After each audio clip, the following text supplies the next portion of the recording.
윤여정 배우가 영국 아카데미에서 아카데미상을 받으셨어요. 75세 정도 되셨는데 이제는 또 미국의 이제 아카데미상 후보로도 올라가 있다고 제가 들었습니다. 그 연기의 힘이 어디 있느냐고 누가 물어봤어요. 그래서 그가 대답을 이렇게 했다고 하죠. 배고프면 돼요. 이혼하고 먹을 게 없는 거예요.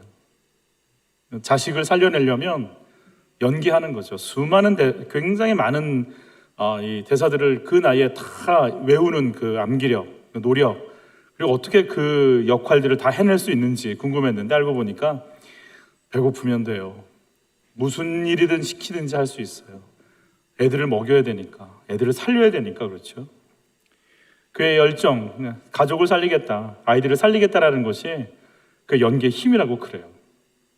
오늘 밀레도에서 에베소 장로님들을 만나서 사도 바울이 예루살렘에 가기 전에 나의 사역의 힘, 그리고 내가 달려가는 그 목적, 방향, 나를 끌고 있는 그 모든 에너지들이 무엇인지에 대해 얘기를 해요. 물론 에베소에 들려서 가고 싶었지만 오순절이 오기 전에 예루살렘에 들려서 예루살렘에 가서 말씀을 또 헌금을 전달하고 또 자기와 같은 딱딱한, 자기도 종교 지도자였으니까 그들에게 복음을 전하고 싶은 열정으로 가지 못하고 밀레도라는 곳에 에베소 장로님들을 불러서 대화를 나누고 에베소 교회를 맡기는 거죠. 두란노 사역을 2년 동안 했던 그 곳, 그리고 그 사역을 감당하고 그 교회를 맡겨드린다고, 여러분들이 그 일을 감당해 주시라고. 그런데 나는 이러이러한 마음과 목표를 가지고 사역을 했고 또 그러한 부르심을 가지고 달려가고 있으니 이 걸음을 좀 함께 걸어주시라고 부탁해 주시는 거죠. 사도 바울이 오늘 자기가 걷는 그 길에 대해서 이렇게 얘기했다면 사도 바울의 한 얘기는 곧 우리들에게도 그러한 마음과 목표로 하나님의 교회를 섬겨주고 살려내 달라고 하는, 복음의 길을 가달라고 하는 부탁으로 들리는 은혜가 있기를 축복합니다. 어떤 내용들을 가지고 서로 얘기가 나눠졌는지 17절, 18절 같이 봤습니다. 바울이 밀레도에서 사람을 에베소로 보내어 교회 장로들을 청하니 오매 그들에게 말하되 아시아에 들어온 첫날부터 지금까지 내가 항상 여러분 가운데서 어떻게 행하였는지를 여러분도 아는 바니, 내가 어떻게 행했는지 안다. 복음을 말로 전하죠. 그러나 바울은 그렇게 얘기하지 않죠. 내가 어떻게 행했는지 아시지 않습니까? 여러분, 말로 전하지만 사람들은 우리의 말이 아니라 행동을 보죠. 우리의 삶을 보죠. 내가 어떤 삶을 살았는지 아시지 않습니까? 그 삶이 도대체 어떠했길래, 어떤 삶을 살았길래 이렇게 얘기할까? 그리고 이렇게 얘기할 때 장로들은 그걸 다 받아들이거든요. 또 어떠한 삶이었을까요? 같이 한번 봤습니다. 곧 모든 겸손과 눈물이며 유대인의 간계로 말미암아 당한 시험을 참고 주를 섬긴 것과 라고 되어 있어요. 여러분, 사명을 따라가는 사도 바울, 그 사명의 사람 사도 바울이 어떻게 섬겼는가? 첫 번째 같이 한번 읽겠습니다. 사명의 사람은 보이지 않는 주님을 향한 사역을 합니다. 주님을 향한 사역을 합니다. 자, 그가 누구를 섬겼다고 얘기하죠? 주를 섬긴 것이라고 표현하고 있죠. 여러분, 주를 섬겼다. 사도 바울이 섬긴 거 에베소 사람들이잖아요. 에베소 성도들이잖아요. 에베소 교회잖아요. 보이는 교회잖아요. 그리고 지금 자기 앞에 있는 건 자기를 만나서 마지막 유언과 같은 인사를 나누고 함께 아파하고 함께 울었던 것들을 회상하려고 온 에베소의 리더십들이 자기 코앞에 있잖아요. 그러면 내가 당신들을 섬겼습니다 라고 얘기를 해야 되는데 사도 바울은 뭐라고 얘기하냐면 나는 주를 섬겼습니다 라고 얘기하는 거예요. 여러분, 눈에 보이는 사람, 눈에 보이는 일, 눈에 보이는 건물, 눈에 보이는 사건들이지만 사도 바울은 보이지 않는 주님을 향했다라고 얘기합니다. 이 눈이 열리는 은혜가 있기를 축복합니다. 내가 지금 교사하고 있고 찬양하고 있고 설교하고 있잖아요. 사람들을 향해서 주차하고 있고 안내하고 있잖아요. 그런데 그게 사람을 향한 거지만 보이지 않는 주님이 계신 것을 향한, 주님을 향한 섬김이었다라고 얘기하는 거죠. 이게 주님이 나에게 주신 일, 주님을 향한 일로 받아들였다는 거예요. 여러분, 우리가 사람을 위해서 일할까요? 주를 위해서 일할까요? 그래서 인정 못 받으면 그렇게 힘든 거예요. 주님을 위해서 일하는 순간 주님은 알고 계시거든요. 거기에 묶이지 않거든요. 섬겼다라고는 둘로오라고 하는 단어는 둘로스라고 하는 종이라는 단어에서 나왔어요. 종, 노예, 상급자 아래에 있는 사람. 바울이 주님을 섬길 때 주인 대신 예수 종된 바울의 입장에서 에베소 사역을 했다라는 걸 알 수 있죠. 에베소 교회 바울이 개척했습니다. 그래서 에베소 사역의 중심 속엔 바울이 있습니다. 에베소 사역의 에베소 교회의 그 강력한 사역으로 인해서 헬라 지역의 모든 사람들이 복음을 들었다라고 얘기했어요.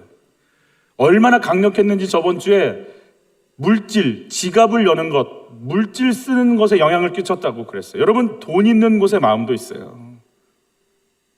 옷 사요? 그건 내 인생이에요. 여행을 가는데 돈 써요? 그게 내 인생이에요. 먹는데 돈 써요? 그게 내 인생이에요. 그들이 아데미 여신을 사는 것을 멈춰버렸어요. 물질 사용 속으로 복음이 들어갔어요. 얼마나 강력한 복음이었는지 알 수 있어요. 그런데 바울이 뭐라고 하냐면 겸손으로 사역했다 이렇게 얘기하죠. 왜냐하면 주인 대신 주가 나를 잡아서 시키셨고 나는 그 일을 했을 뿐이지 주인의 일을 했을 뿐이지 내 일이 아니었다라는 거죠. 내 일이지만 주인 뜻에 의해서 움직였지. 그래서 나는 그 주인에게 순종하며 일을 가는 거지 라는 것이 정확하게 달려있는 거죠. 여러분, 우리의 사역을 통해서 주님 드러나시기를 축복하는 거예요.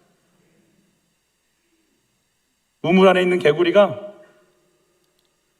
답답했어요. 이 우물 안을 벗어나고 싶은데 어떻게 하면 좋지?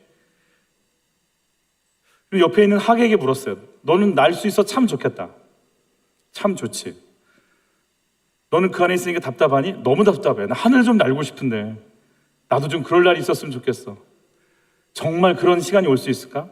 학이 얘기합니다. 할 수 있을 것 같은데? 어떻게? 내가 막대기를 잡을게. 그러면 너는 그 막대기를 물어.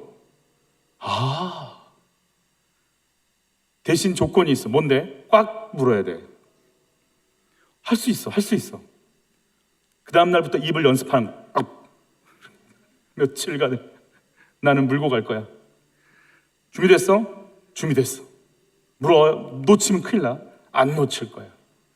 막대기를 물었어. 학은 막대기를 잡고 날아오르기 시작하는 거야. 점점점 뜨는 거예요. 속에서 하고 싶은데 열면 안 되니까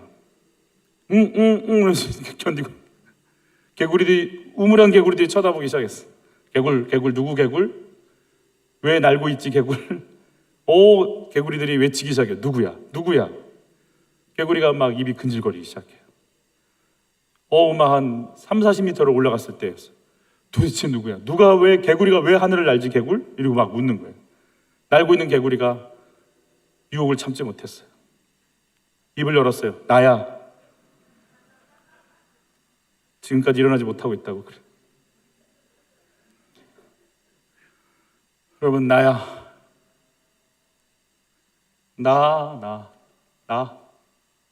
나야. 우리는 그러다 죽는 거예요. 바울은 아는 거예요. 주님이야. 나 입 다물고 있어야 돼.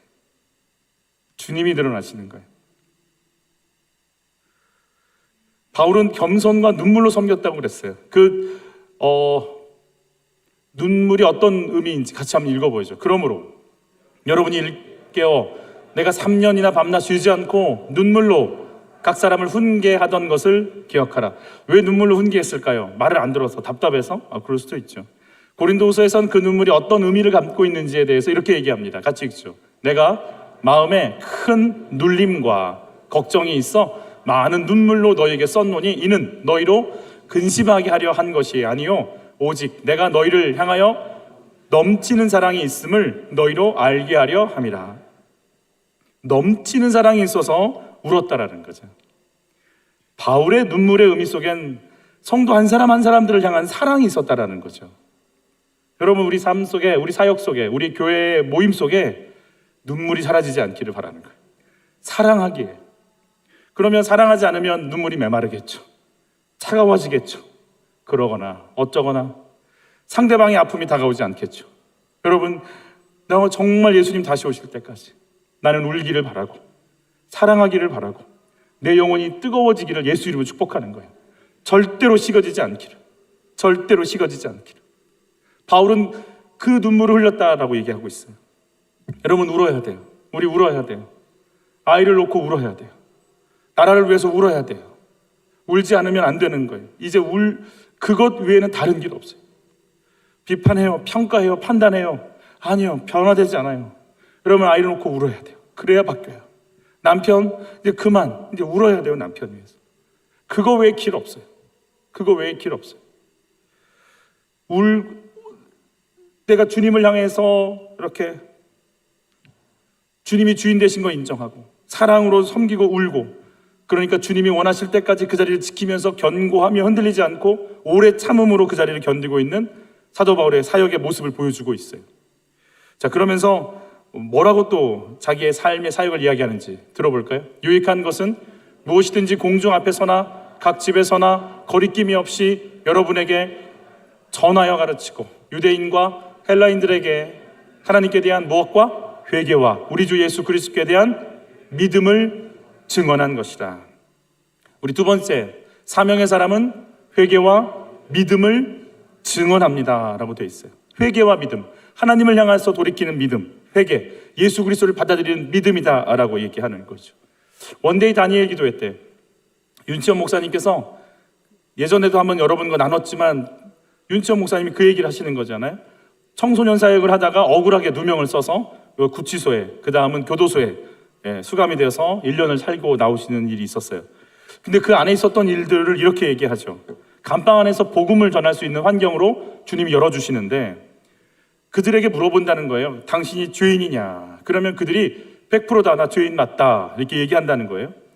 그러면 묻는데요. 너 지옥이 있는 건 아느냐? 그러니까 그들이 그런데요. 감옥이 있다는 걸 아니까요. 죽어서도 이렇게 갇힐 수 있는 환경이 있다는 걸 인정한대요. 그래서 지옥을 인정한대요. 또 묻습니다. 너 천국 갈 수 있느냐? 물어보면 그들이 100% 또 이렇게 얘기한대요. 아니라고, 난 지옥 갈 거라고 얘기한대요. 윤치원 목사님이 그렇게 얘기하는 거예요. 난 천국 갈 수 있어. 그런데 그럼 깜짝 놀란다는 거예요. 어떻게 가? 하나님을 향한 회개, 예수 그리스도에 대한 믿음을 가지고 있으면 나 천국 갈 수 있어 라고 얘기한다는 거예요. 그걸 가르쳐줬더니 베트남 사람 한 사람이 받아들이고 돌이키기 시작하는데, 베트남의 그 깽단이었던 그분이 회심하고 붓다를 위해서 살던 삶을 멈추고 예수를 믿겠다고 결단하는 순간 성령께서 역사하시기 시작하는 거예요. 그가 변화되는데 그 다음날 바로 도서 책 빌리는 곳에 가가지고 그 구치소 안에서 베트남어로 된 성경 50권을 빌려다가 베트남 사람들에게 다 나눠주면서 복음을 전했다라는 거예요. 구치소에 있었던 목사님이 와서 그런다는 거예요. 호주에 있었는 각양각색의 성경책들이 있는데 자기가 있으면서 베트남어로 된 성경이 나간 적이 한 번도 없는데 50권이 오늘 다 나갔다. 당신 때문에 복음을 받아들였다고 한다. 여러분, 우리에게 예수 그리스도에 대한 믿음, 하나님을 향한 회개가 우리 삶 가운데 넘쳐나기를 예수 이름으로 축복하는 거예요.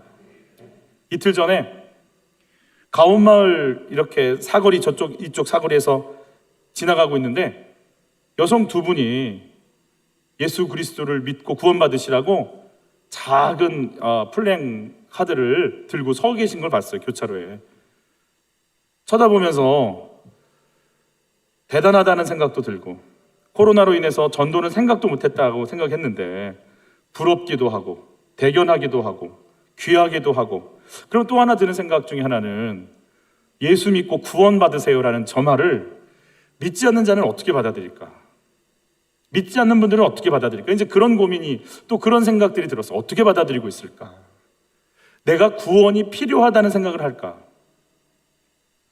여러분, 물어볼게요. 나는 구원이 필요하다는 생각이 드세요? 내가 죄인임이 인정이 되세요?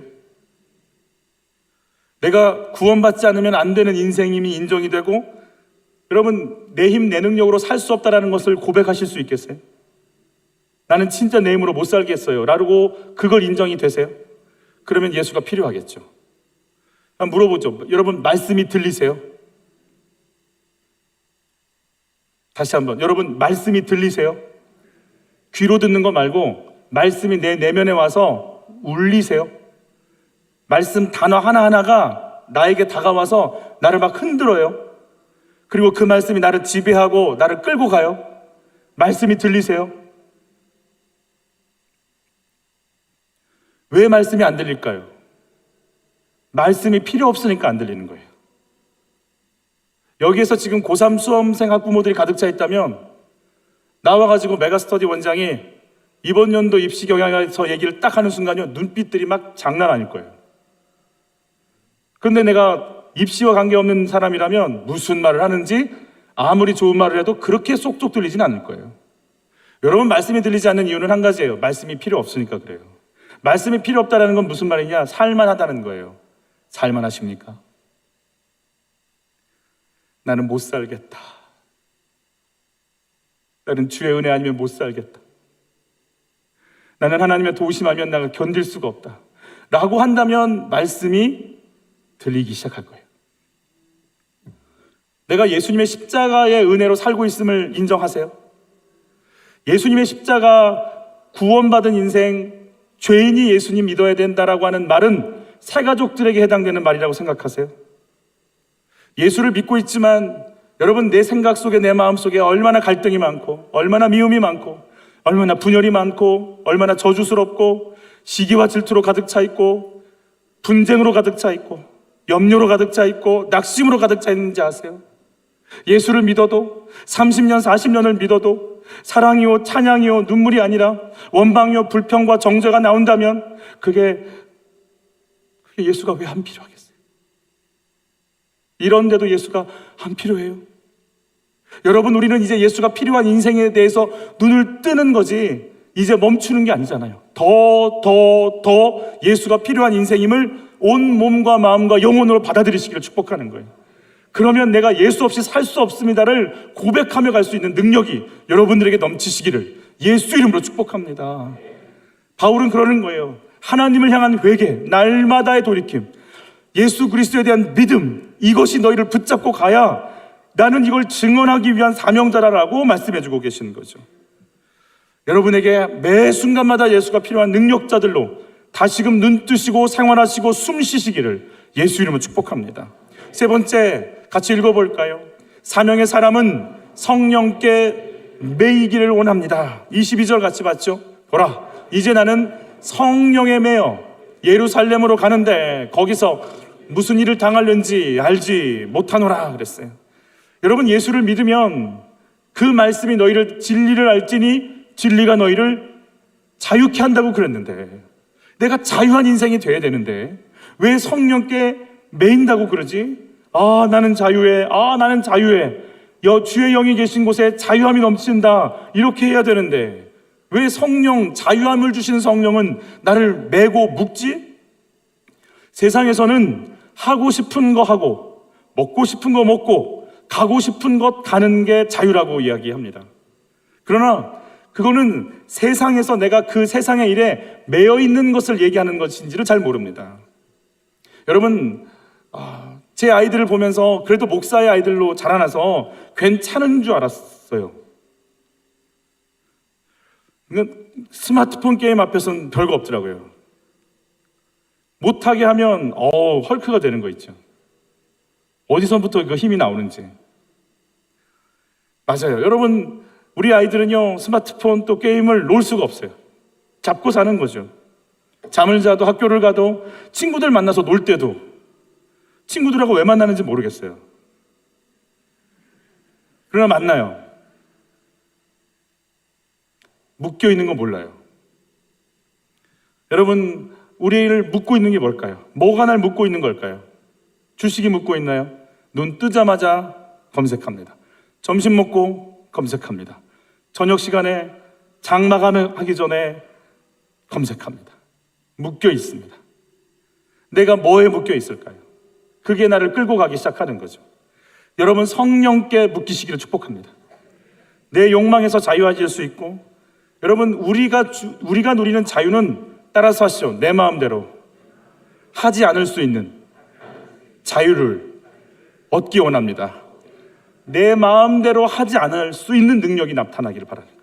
어린애들은요, 내 마음대로 해요. 울고 사달라고 그러고 자기 성격대로 난 저기 가기 싫어, 안 갈 거야, 안 만날 거야 그런데 어른들은요, 자기 마음대로 안 해요. 자기 내키는 대로, 자기 감정대로 안 살아요. 해야 할 일이면 해야 되는 거예요. 만나야 될 사람이면 만나야 되는 거예요. 멈춰야 될 일이면 하고 싶어도 멈춰야 되는 그 자유, 내 마음대로 하지 않을 수 있는 자유. 성령께 묶이실 때만 이게 가능해져요. 성숙한 자만이 가능해져요. 주의 성령께서 우리를 묶어주시기를 바라요.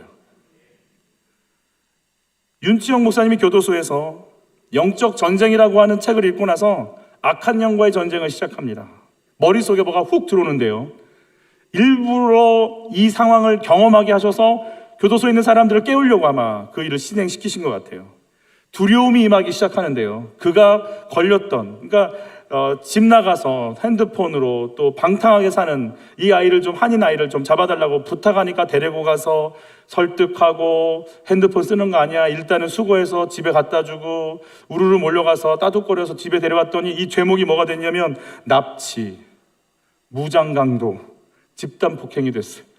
납치가 25년, 무장강도가 18년, 집단폭행이 8년, 이 세월대로 다 살면 51년을 살고 나와야 돼. 사단이요, 뭐라고 속삭이냐면, 너는 이제 끝났어. 너는 전도사지? 너 이제 목회 못해. 너 사역 못해. 네 아내는 너 못 기다려. 재혼할 거야. 네 아이들 너 버릴 거야. 안 기다릴 거야. 넌 아이들 못 만나. 네 인생 끝났어. 이 두려움이 오기 시작하는데요, 얼마나 무섭게 두려움이 오는지 그가 이런 표현 씁니다. 목을 잘라내고 싶다라는 거예요. 이 생각을 안 하고 싶은데 이 생각이 자꾸 흔드는데요, 이 생각이 미치게 만드는 거예요. 너무 심하니까요, 이 머리를 벽에 받으려고 일부러 깨트리기 싶은 거예요. 그러니까 약한 영이 잡으니까요, 별짓을 다 하게 만드는 거예요. 막 달려가는 거예요, 벽에다 머리를 치려고. 그럴 때 자기도 의도하지 않게 손이 올라가더래요. 그래서 머리를 막아주는 거예요. 1시간 동안 소리를 지르는 거예요. 기도가 아니고 괴로우니까 이 생각 좀 없어졌으면 좋겠다고. 절망과 두려움이 막 확 밀려오는 거예요.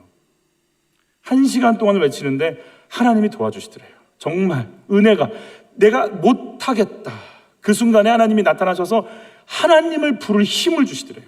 저는 이 힘이 여러분에게 임하시기를 바라요. 정말 못 불러요. 여러분, 기도하면 되지, 안 나와요.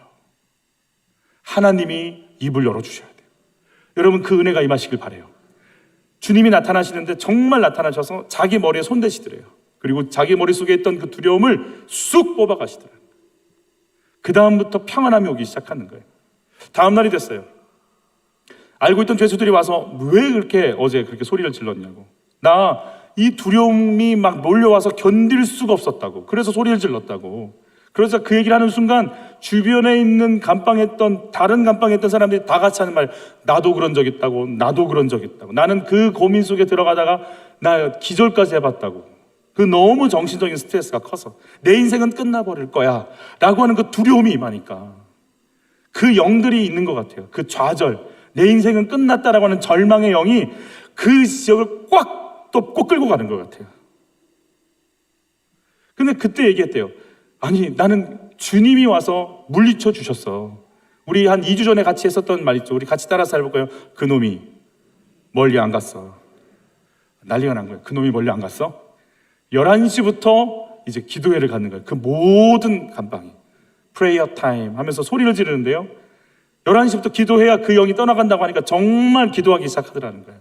그 생각 속에서 이들이요, 벗겨지는 걸 경험하기 시작하더라는 거죠. 여러분, 성령께서 여러분을 묶어주시기를 바랍니다. 그 대학에 가면 얼마나 좋을까 간절히 소원했어요. 갔어요. 가고 나면 무슨 생각해요? 성적이 안 떨어져야 될 텐데, 취업해야 될 텐데 간절히 간구해요. 취업했어요. 그 다음 무슨 생각해요? 안 잘려야 될 텐데, 그리고 결혼해야 될 텐데, 결혼했어요. 무슨 기도해요? 애 낳아야 될 텐데, 애 낳았어요. 무슨 기도해요? 애가 학교 가야 될 텐데. 안 끝나요.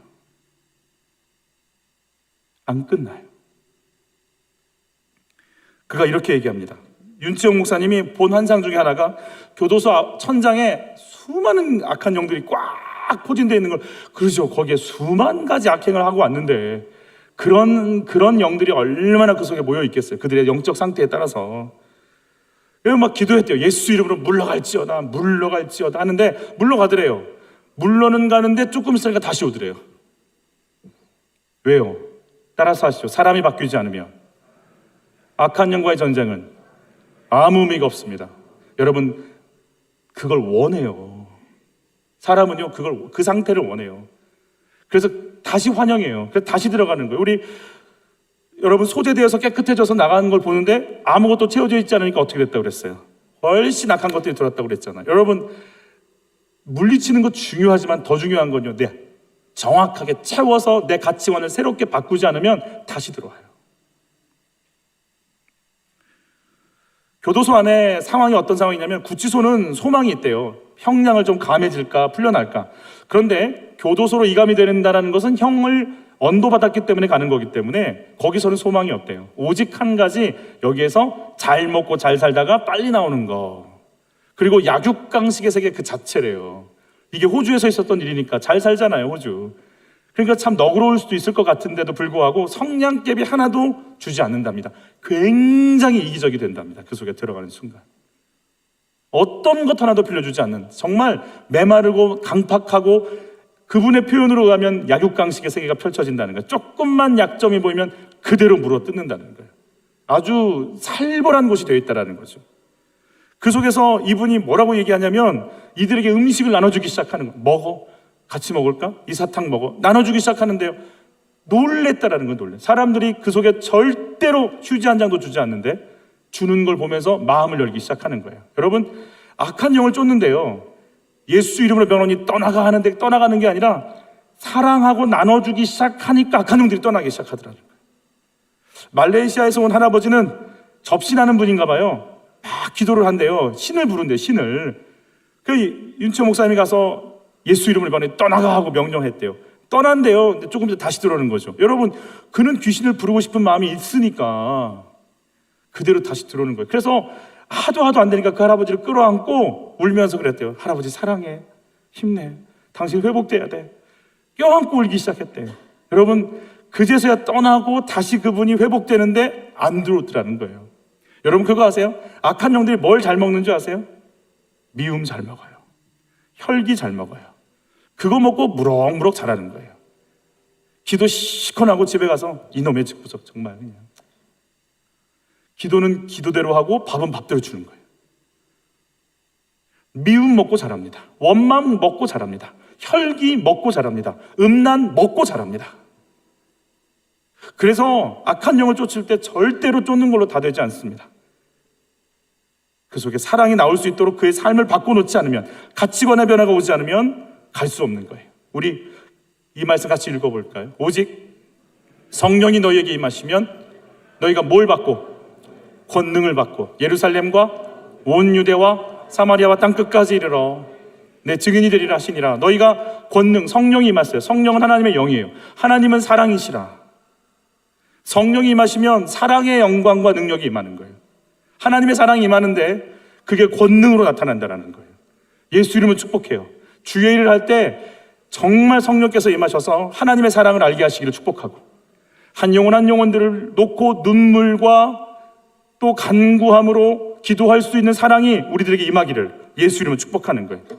성령의 기름 부으심이 임하면 사랑하고 싶은 마음이 생기는 거예요. 능력을 행하고 싶은 마음, 그 능력은 사랑이라는 거예요. 그 모습 하나하나까지 받아줄 사랑. 여러분, 그렇지 않으면 복음은 증거될 수 없어요. 그 사랑이 들어갈 때 악한 영이 떠나고 복음이 증거된다는 것. 여러분, 어디에 묶여 계세요? 저는 금요기도회 때 원데이 다니엘 기도회를 보면서 그게 더 확실히 이렇게 마음에 정리가 됐어요. 저희는 사실 어차피 가요. 병 들어가건 자연사하건 가요.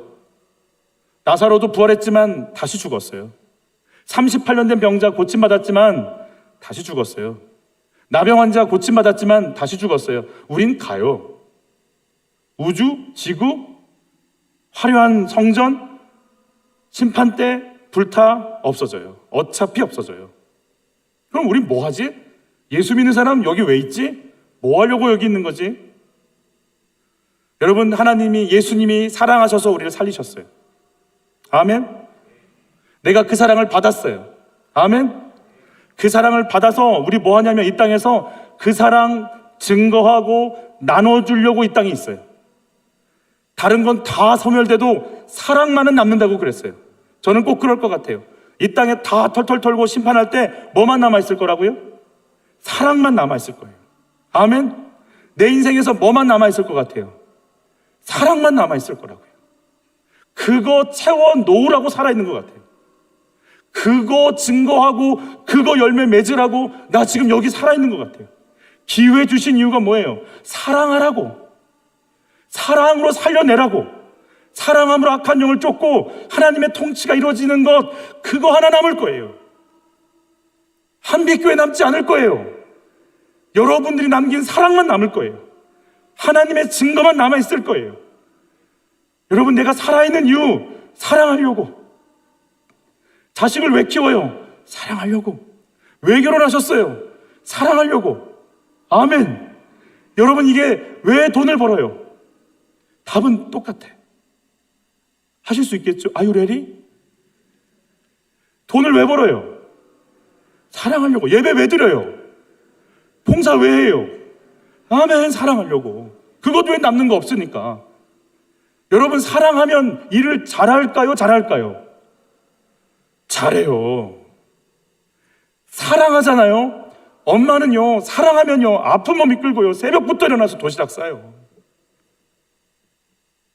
몸 컨디션 이겨요. 하고 싶은 기분 이겨요. 상태 이겨요.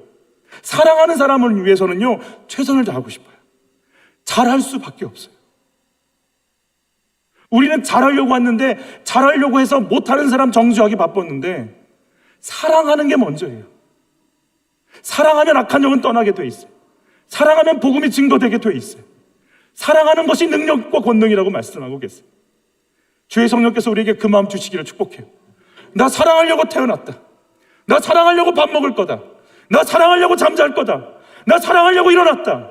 나 사랑하려고 직장 간다. 나 사랑하려고 지금 여기 있다. 이게 우리 고백되기를 바라는 거예요.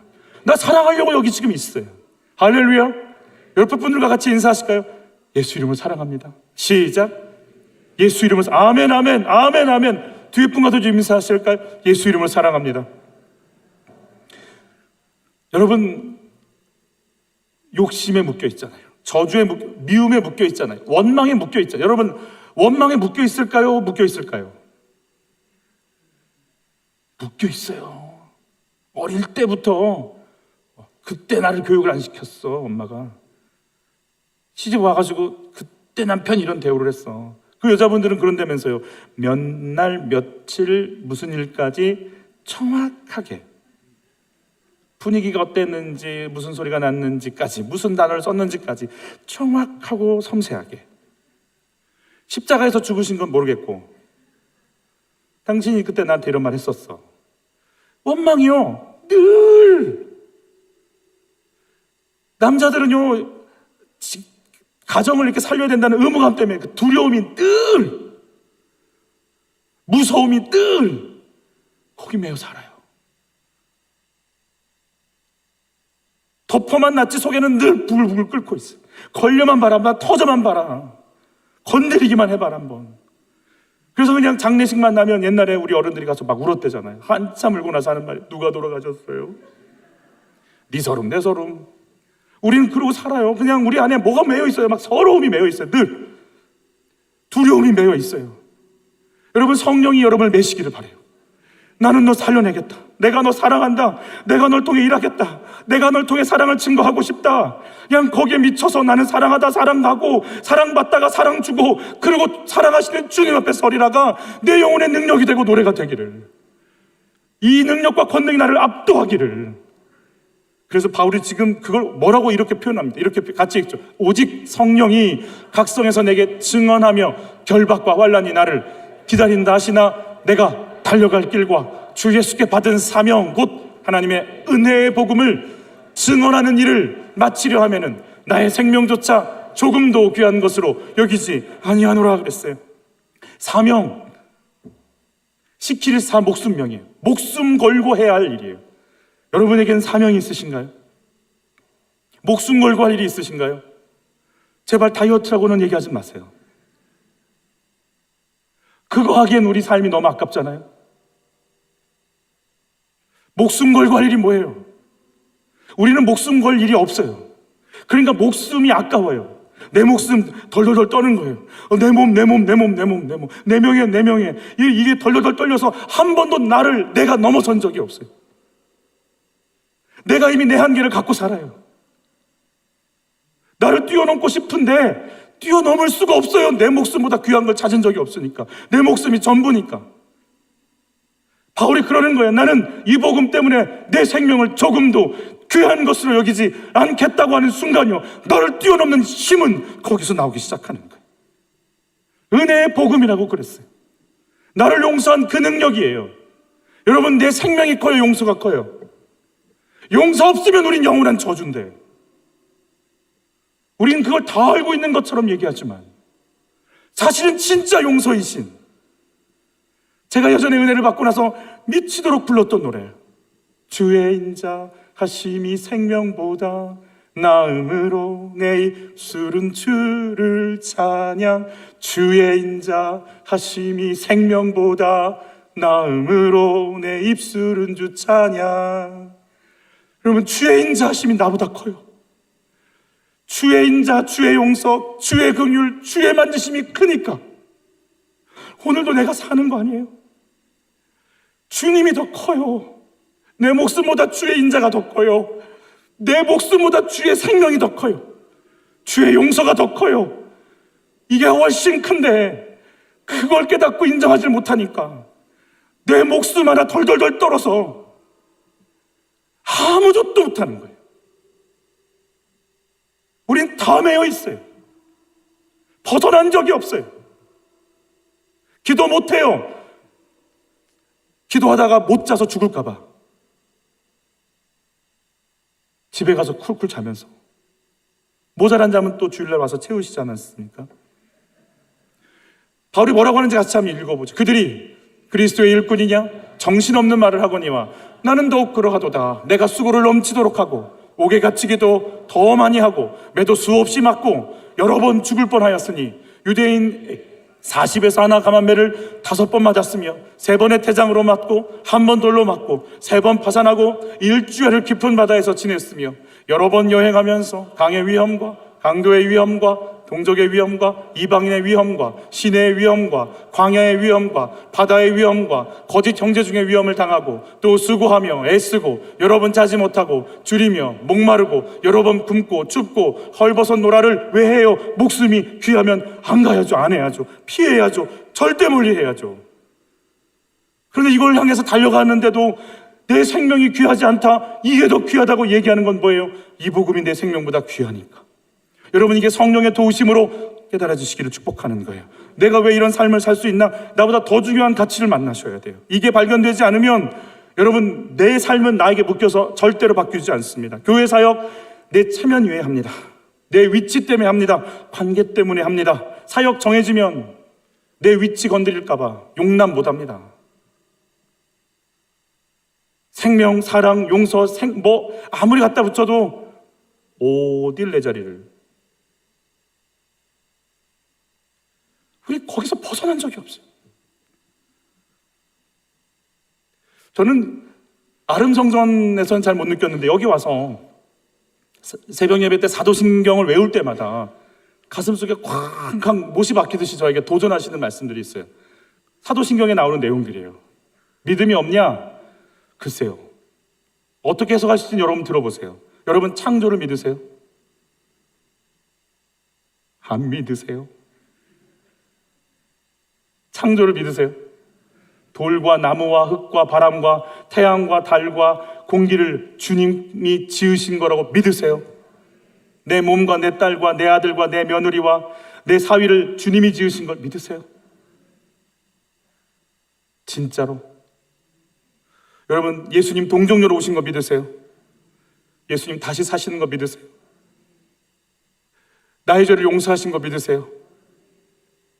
그 예수님 다시 오시는 거 믿으세요? 그럼 그분 만나고 싶으세요? 언제쯤 만나고 싶으세요? 늦게 오시기를. 여러분, 우리 몸의 부활 믿으세요? 다시 한번 물을게요. 내 몸의 부활을 믿으세요? 그 몸의 부활된 상태로 영원히 사는 거 믿으세요? 그게 중요해요? 내 목숨이 중요해요? 영원한 생명이 중요하잖아요? 이 중요한 걸 알면, 지금 내게 뛰고 있는 심장과 내 목숨보다 그 영원한 생명이 중요한 걸 알면 우리가 복음이 뭔지 다시 정리해야 되는 거 아니에요? 내 가슴이 왜 뛰어요? 내가 뭘 향해 달려가야 돼요? 여러분, 주의 인자가 내 생명보다 귀합니다. 사람들의 인정보다 주님이 인정해 주시는 게, 영원한 그 인정이 비교할 수 없을 정도로 귀합니다. 내 업적보다 주님이 베푸신 은혜가 더 귀합니다. 바울은 그걸 깨닫는 거예요. 그 하나님의 이 영원한 전진을 위해서 내 목숨 하나 쓰시겠다면 얼마든지 내어놓겠나이다. 네 번째, 같이 한번 읽어볼까요? 사명의 사람은 세상이 하나님과 연결되어 있음을 보게 됩니다. 무슨 말인가? 25절부터 27절 같이 봤죠? 보라, 내가 여러분 중에 왕래하며 하나님의 나라를 전파하였으나 이제는 여러분이 다 내 얼굴을 보지 못할 줄 아노라. 그러므로 오늘 여러분에게 증언하거니와 모든 사람의 피에 대하여 내가 깨끗하니 이는 내가 꺼리지 않고 하나님의 뜻을 다 여러분에게 전하였습니다. 이 말이 얼마나 부담스러운 말인지 아세요? 사실은 사도행전을 들어가지 않으려고 했던 이유 중에 하나는 이제부터 나오는 이런 구절들, 주 예수께 받은 사명, 이 사명을 마치려 하면은 내 목숨을 조금 더 귀한 것으로 여기지 않겠다라는 이 고백들, 제가 그런 삶을 살지 않는 것 같은데 그런 설교를 해야 되니 제가 찔려서 이제는 제 껍질도 벗고 이 가짜의 믿음도 벗어 던지고 말씀 안으로 풍 들어가서 진짜 예수 믿는 자답게 우리 전진해 봤으면 좋겠어요. 오늘 뭐라고 얘기하냐면 모든 사람의 피에 대해 내가 깨끗하다 이렇게 표현되고 있죠. 이게 에스겔서의 말씀이에요. 우리 에스겔서 말씀 한번 읽어볼게요. 인자야, 내가 너를 이스라엘 족속의 파수꾼으로, 자, 뭘로 세웠어요? 파수꾼으로 세웠으니 너는 내 입의 말을 듣고 나를 대신하여 그들을 깨우치라. 가령 내가 악인에게 말하기를 너는 꼭 죽으리라 할 때에 내가 깨우치지 아니하거나. 자, 주님은 죽어라고 얘기했대요. 그럼 우리는 안녕히 돌아가세요 이렇게 하는 게 아니래요. 죽을 것 같은 삶이 펼쳐졌는데 우리 뭐 해야 된대요? 가서 깨우쳐야 된대요. 계속 읽죠. 말로 악인에게 일러서 그 악한 길을 떠나 생명을 구원하게 하지 아니하면 그 악인은 그의 죄악 중에서 죽으려니와 내가 그의 핏값을 내 손에서 찾을 것이고. 우리 계속 읽지만 또 읽죠. 내가 악인을 깨우치되 그가 그의 악한 마음과 악한 행위에서 돌이키지 아니하면 그는 그의 죄악 중에서 죽으려니와 너는 내 생명을 보존하리라. 화면을 좀 깨끗하게 해주셔도 될 것 같아요. 자, 안 믿는 사람이 죽고 사는 문제는 우리 책임이래요. 안 믿는 사람이 죽고 사는 문제는, 여러분, 먼저 믿는 이유에 대해서 이렇게 설명하세요. 네가 먼저 믿어서 믿지 않는 자들을 살려내게끔 하려고 내가 너를 먼저 믿게 했어. 이게 우리라는, 내가 먼저 산 이유래요. 여러분, 그래서 우리가 복음 듣고 먼저 살아서 우리가 이제 주님의 사람이야, 그래서 모여서 잔치하고 서로 나누고 이걸로 끝내면 큰일 나요. 예배드리고 목장 모임 한 걸로 멈추면 큰일 나요. 핏값 찾겠대요. 여러분, 내가 살려야 될 사람 보이기를 축복해요. 왜 내가 먼저 구원받았지? 내가 이 핏값을 물지 않도록 내가 복음 전할 사람들이 있다라는 거예요. 제가 설교 준비하면서 하여튼 창피했어요. 목회한다고, 물론 이제 믿지 않는 분들 초대하면 기꺼이 막 달려가서 복음 전하긴 했지만 더 달려가야 되나 보다.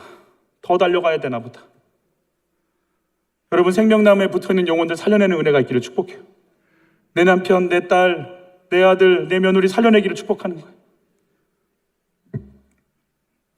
크리스찬 다이제스트에서 나온 글이에요. 산속에서 아이들과 같이 살고 있던 한 아줌마의 이야기인데, 나무를 하다가 그 나무에서 잠자고 있던 겨울잠을 자고 있던 뱀을 건드렸어요. 놀란 뱀이 그 아줌마의 팔을 물어버렸어요. 아주 맹독성인 뱀이라는 걸 알기 때문에 아줌마는 죽음을 준비했어요. 독을 빨아내고 묶었어요. 근데 뭐가 걸리냐면 이 첩첩산중에 눈이 가득 쌓인 이곳에 내 아이들은 어떻게 사나, 이게 고민이 된 거예요. 그냥 죽으면 되겠지만 아이들을 위해서 이러면 안 되겠다 싶어서 아줌마가 툴툴 털고 다시 그 아픈 팔을 부여잡고 집에 들어왔어요. 아이들은 철없이 놀고 있어요. 이제 이 아이들이 이 겨울을 이길 장작이 필요하니까 엄마는 어느 때보다 더 많이 장작을 해야 돼요. 그리고 아이들이 내가 만약에 오늘 쓰러져도 먹을 양식은 있어야 되고, 그게 며칠이 걸릴지 모르니까, 여러분 그 외국 영화 보면 이렇게 쓴 솥단지 아시죠? 여기다 우리로는 국이겠지만 습을 끓이기 시작하는 거예요. 쿠키를 며칠을 먹을 쿠키와 빵을 굽기 시작하는 거예요. 장작을 해다가 국을 끓이고 스프를 끓이고 쿠키를 굽고 빵을 굽고 정신없이 몇 시간을 애를 쓰면서 음식을 만들었어요. 살려내야 되니까. 그리고 이젠 됐다, 이제는 며칠을 견딜 수 있다라는 마음에 안도감이 들면서 죽음을 맞이하려고 앉아있는데 안 죽는 거예요. 왜 안 죽지? 알고 봤더니 하도 일을 해대가지고 급속도로 땀이 퍼지면서 독이 같이 다 빠져나가 버린 거예요. 여러분, 우리 가끔씩 우리가 사는 이유가 뭘까요? 우리가 먼저 구원받은 이유가 뭘까요? 우리에게 왜 생명 주셨을까요? 살려내라고, 복음 전하라고. 그때 네가 산다고 주님 말씀해 주시니까. 우리의 삶의 목표, 주 예수께 받은 사명, 이 사명을 마치려 하면은 나의 목숨을 조금도 중요한 것으로 여기지 않는다라는 순간 우리는 내 삶을 이길 수 있음을 믿습니다. 나를 통해 일하시는 주님의 사로잡힌 바 되어서 사람 살려내는, 사랑 증거하는 하나님의 사명자의 삶을 살아갈 걸 믿습니다. 성령께서 우리를 이끌어 주시기를 예수 이름으로 축복합니다.